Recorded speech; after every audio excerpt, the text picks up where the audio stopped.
Hello and welcome to my podcast. Whether you're walking to work, having a cup of coffee, or just seeking positive vibes, join me as I share timeless wisdom and practical tools to make your life a little bit better. Hello friends, how you doing? It's another new week and thank you for being here in this space where I get to share a little bit of wisdom and guidance and tools to help you feel a little bit better. I hope the week has been good for all of us. And so today I want us to dive into a podcast where we talk about knowing or seeing ourselves as special. That is knowing your value. Hello friends, how you doing? I hope that you've been well, and I just want to come here and say thank you for being here. Thank you for listening to this. And I know I've been away for a week, but I hope that you've been doing amazing on your journeys. And yeah, so today I want us to talk about your self-image or your self-identity. And I've been reading a lot, though I've had new changes, and that was not here being able to talk to you. But the changes have been all about self-improvement, and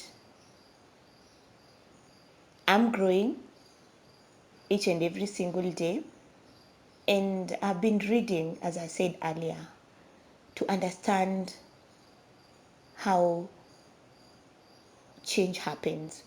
And I thought of doing this podcast today because as I was reading, I noticed, and I know that a lot of us are going through a lot. There's lack of a sense of well-being. It has been there. It's not that it's a new thing. And that's why I want to dive into change, because I believe that if you want to have a greater sense of well-being, you have to change your situation. And now it becomes even clear, and that's why I wanted to share that you have to change how you see yourself.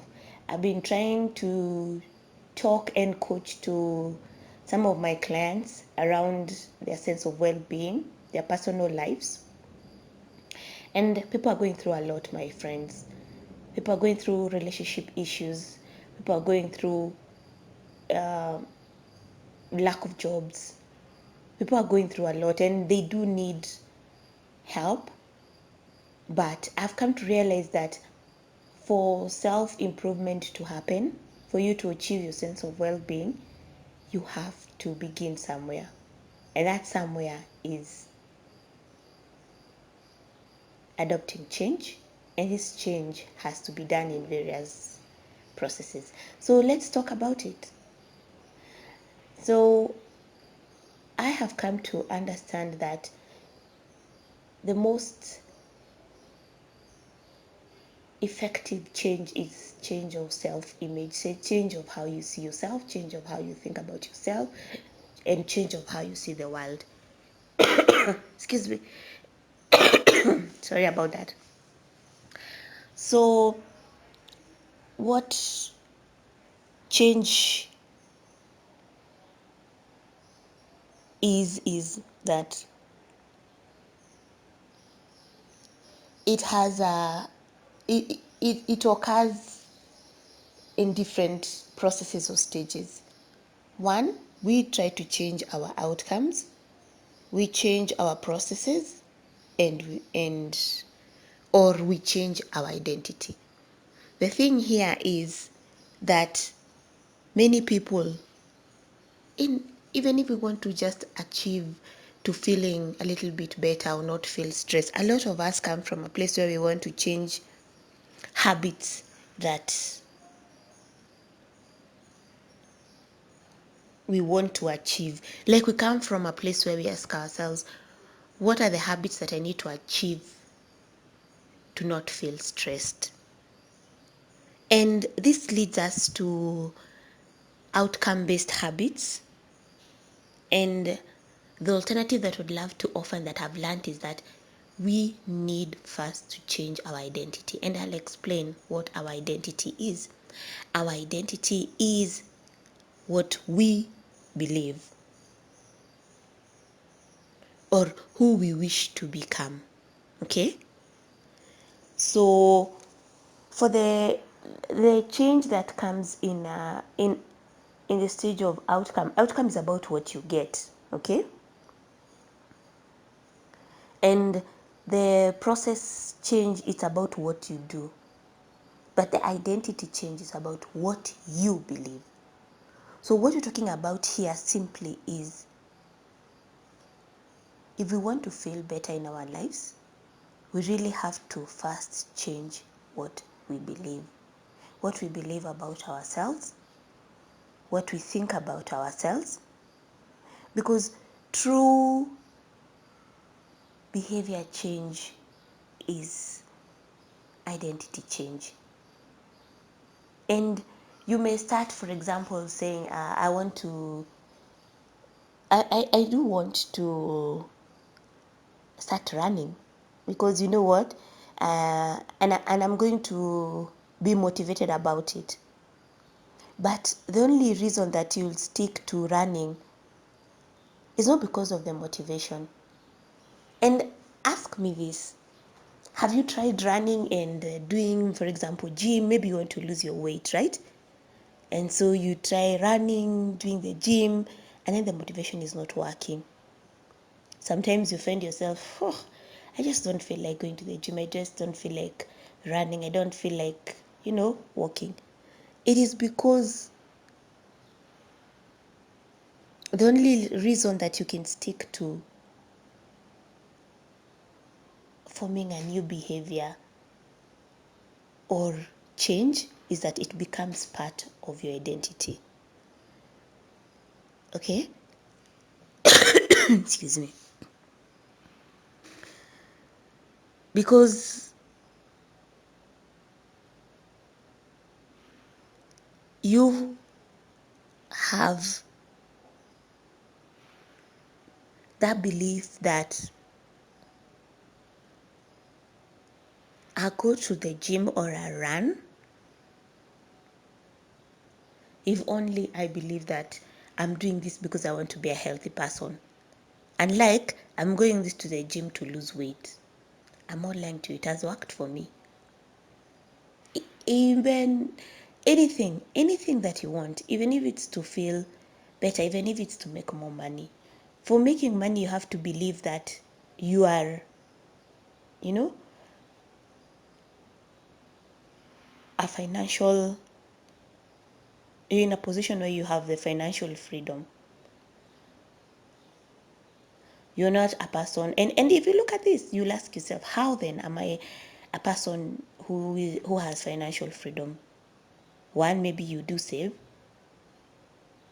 Two, maybe you're working towards getting a job and you're applying and applying and applying and applying. And this makes you walk in that journey, and you're eventually going to create that change for yourself. If it's stress, I'm a person who is going through stress, but I want to feel better. So you collect the evidence or the beliefs, because you have to see yourself as a person who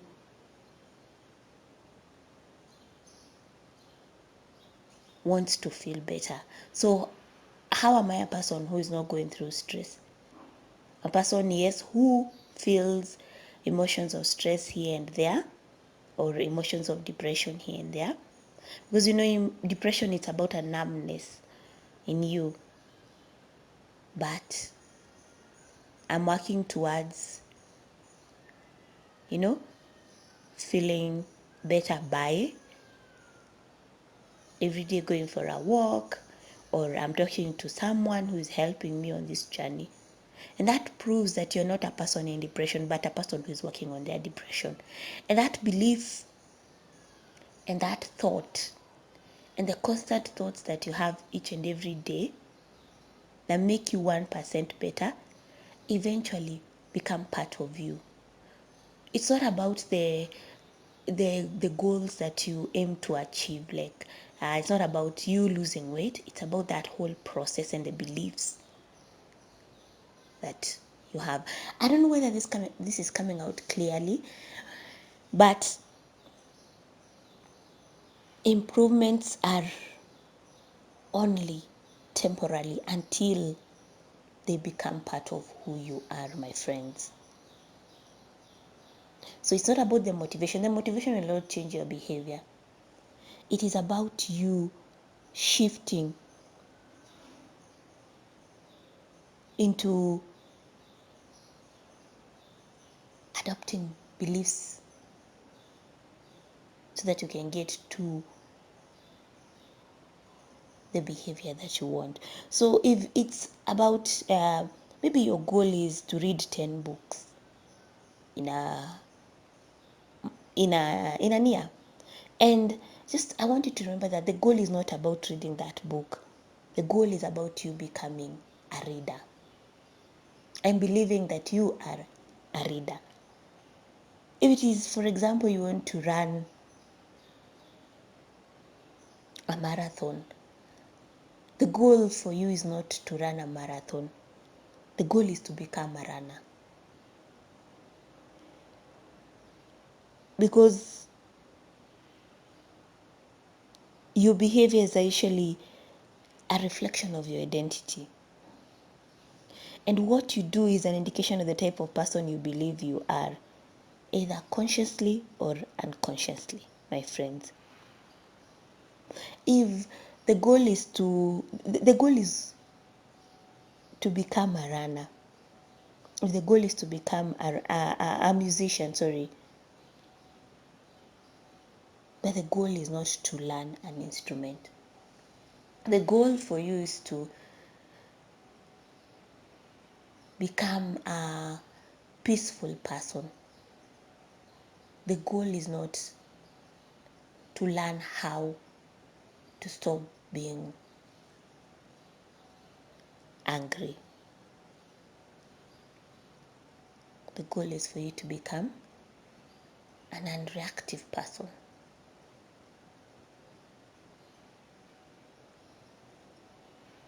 If the goal is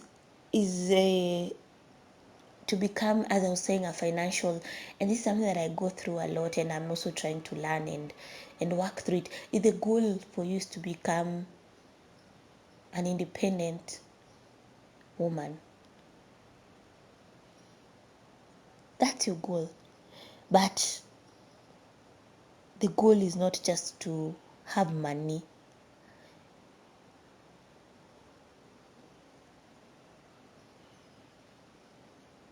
The goal is for you to become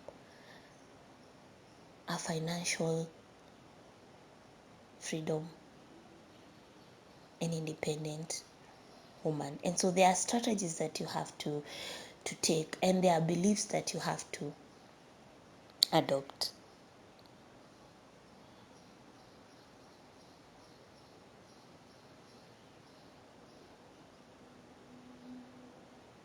And here's something else that I want to share with you, understanding that your self-identity is everything.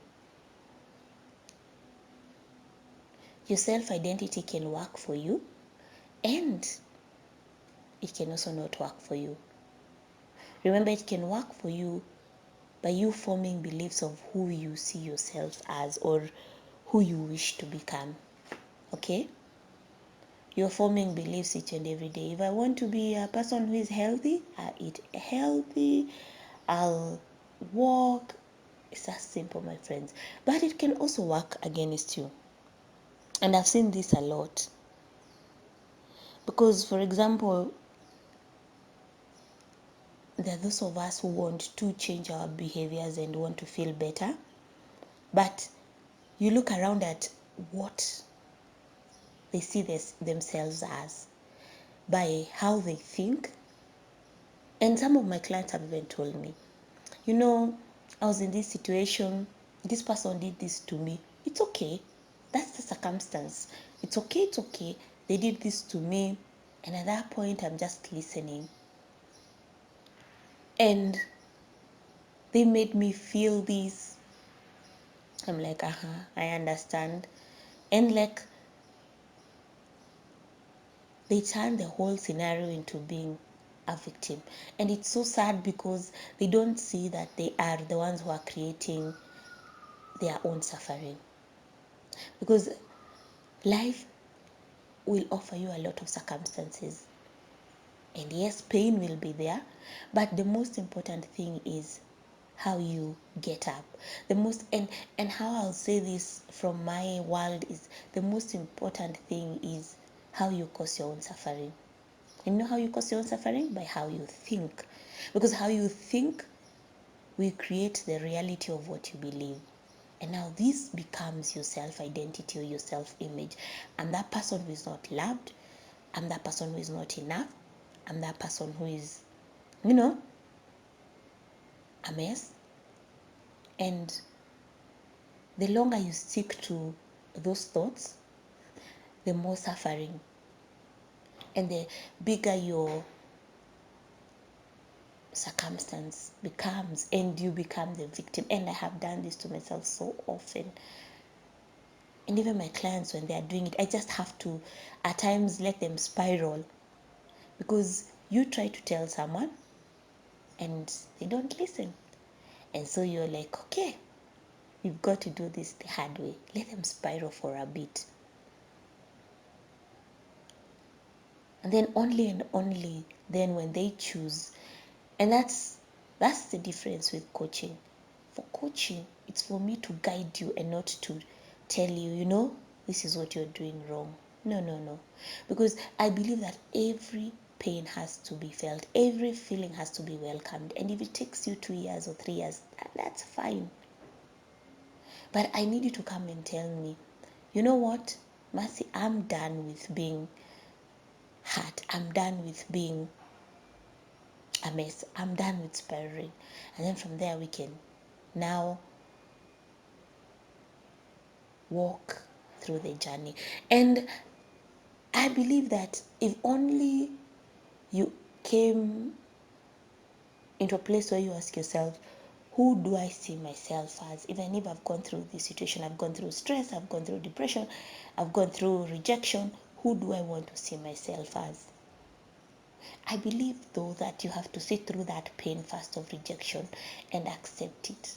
That's the first thing that I would tell everyone, because you cannot change your behavior, or you cannot believe something else. And that's what I was saying, that your self-image can work for you or against you, because there is no way you can want to change how you see yourself or your habits or change anything in your life if you've not changed your identity.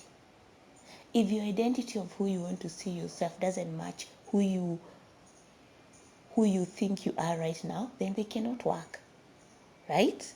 Like, there is no way you can say I'm a healthy person and every day you eat pizza, or every day you're eating chips or chicken, some greasy chicken or ice cream. There is no way, because your identity right now, how you see yourself and how you're thinking and how you're behaving, doesn't match the healthy person. A healthy person, it cleans. A healthy person takes walks. A healthy person watches what she eats. Okay? So that's what I'm trying to say. Your self identity can work for you or not work for you. And if you're saying thoughts like, I'm terrible with directions, I'm not a morning person, I'm always late, I'm not good enough, I've been,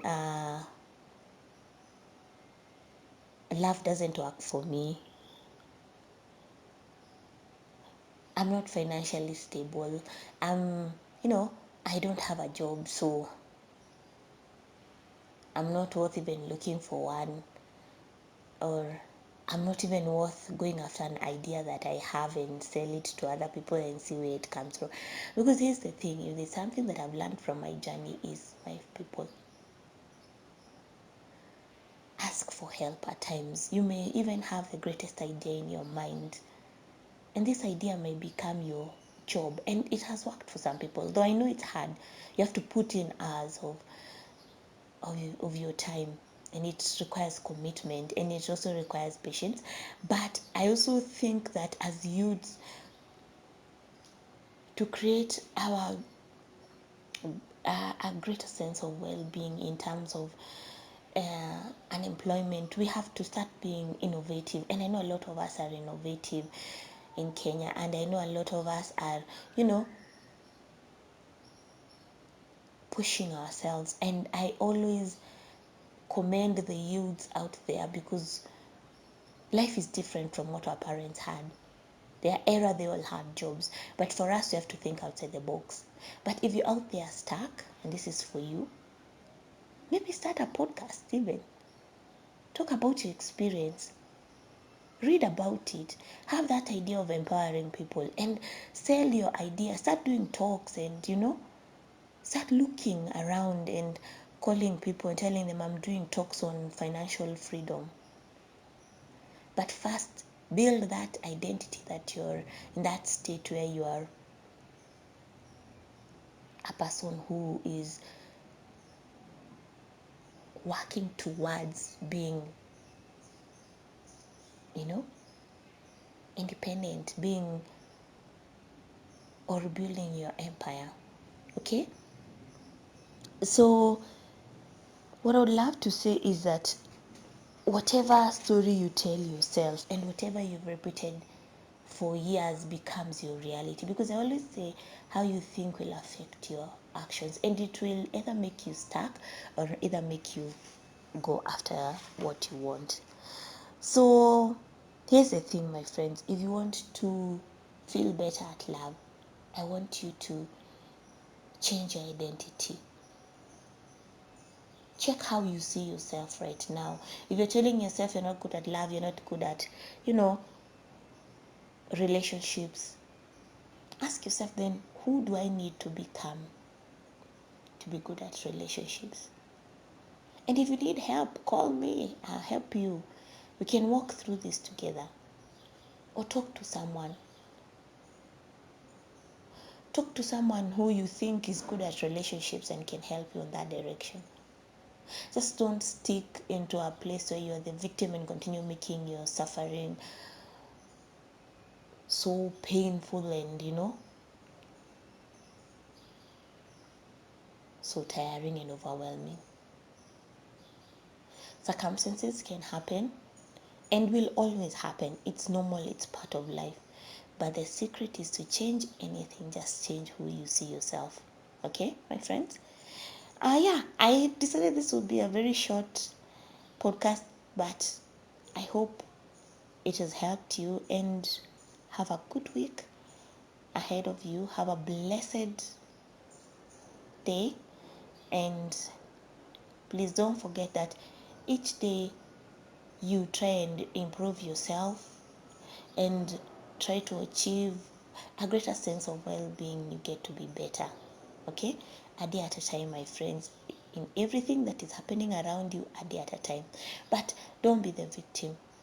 Just change how you see yourself. Just try to create a new identity. You want to be healthy, create a new identity. If you want to be financially stable, create a new identity around that. Okay, create new beliefs and work towards them. Forget the goals. I know you need to have goals like, I want to be healthy. Yes, that's it. But I want you to be able to fall in love with the process of getting to that goal. It's not about to change anything. It's not about the goals. It's about the systems that you put in place, and these systems have to begin with the beliefs that you have. Okay, I think I've given you too much around this, and have a good one, my friend. God bless you. Sending you my love and light. Cheers.